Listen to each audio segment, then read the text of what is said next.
आज सुबह मैं अपने काम से शहर जा रहा था। आसमान में काले बादल छाए हुए थे। कुछ ही देर में तेज बारिश शुरू हो गई। लोग दुकानों छज्जे के नीचे खड़े होकर बारिश रुकने का इंतजार करने लगे। मैं भी एक चाय की दुकान के सामने खड़ा था। तभी मेरी नज़र सड़क के किनारे खड़ी लगभग 10-11 साल की एक स्कूल की बच्ची पर पड़ी। उसने स्कूल की यूनिफॉर्म पहन रखी थी। उसके कंधे पर एक पुराना स्कूल बैग था जो बारिश में पूरी तरह भीग चुका था। वह लगातार भीग रही थी लेकिन वहाँ से हट नहीं रही थी।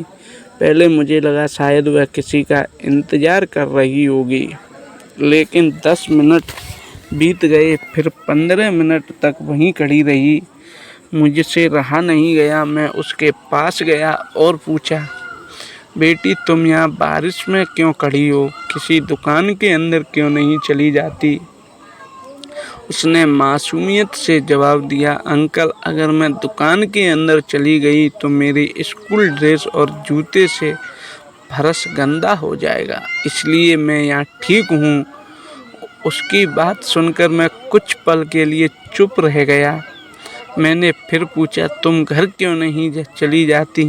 उसने धीरे से कहा, आज मेरी परीक्षा है, अगर स्कूल नहीं गई तो पेपर छूट जाएगा।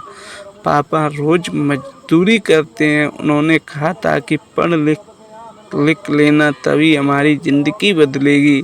इतना कहते कहते उसकी आंखों में आंसू आ गए। मैंने देखा कि उसके जूते फट चुके थे, बारिश का पानी उनमें भर गया, बैग से किताबें भीगकर बाहर झांक रही थी। मैंने तुरंत अपनी छतरी उसके ऊपर कर दी और कहा, चलो बेटी मैं तुम्हें स्कूल छोड़ देता हूँ। वह पहले हिचकिचाई, फिर बोली, अंकल आपको देर हो जाएगी। मैं मुस्कुराया और कहा, आज अगर तुम्हारी परीक्षा छूट गई तो मुझे ज़िंदगी भर दुख रहेगा।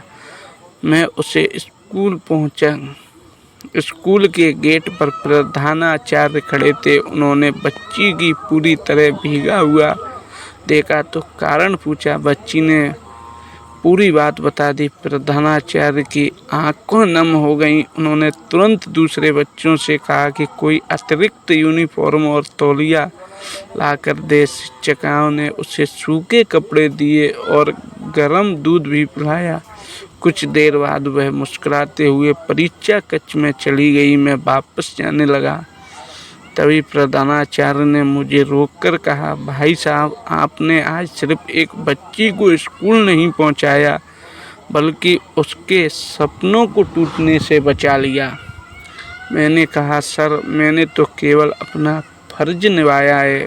शाम को जब मैं उसी रास्ते से लौट रहा था तो वही बच्ची अपने पिता के साथ मिली।